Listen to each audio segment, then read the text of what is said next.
ஸல்லல்லாஹு அலைஹி வஸல்லம் சொல்லி காண்பித்தார்கள். இந்த பசித்தவங்களுக்கு உணவு கொடுக்கிறது இருக்குது, இது சாதாரணமான ஒரு நன்மை நமக்கு பெற்றுத்தர.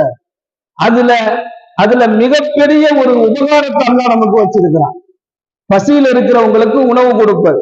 பெரும் பெரும் பாவம் செஞ்சுட்டாலே அந்த பாவத்திற்கு பரிகாரமா அல்லாஹ் எதை கொண்டு வரான் அப்படின்னு சொன்னா, முதல்ல அல்லாஹ் எதை கொண்டு வரான்னு சொன்னா, இத்தனை ஏழைகளுக்கு நீங்க சாப்பாடு கொடுங்கன்னா அல்லாஹ் சொல்லலாம்.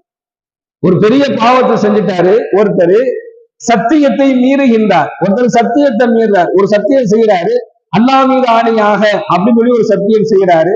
அந்த சத்தியத்தை செஞ்சுட்டு அந்த சத்தியத்தை மீறிட்டாரு அப்படின்னு சொன்னா அதுக்கு என்ன பரிகாரம் அப்படின்னு எடுத்து பார்த்தோம்னா, ஹதீஸ்கள்ல நம்ம எடுத்து பார்க்கும் பொழுது உணவு கொடுங்க என்பதானத்தான் ஸல்லல்லாஹு அலைஹி வஸல்லம் சொல்றாங்க. ஏழைகளுக்கு, இத்தனை ஏழைகளுக்கு நீங்க சாப்பாடு கொடுங்க, இதுதான் சொல்றாங்க.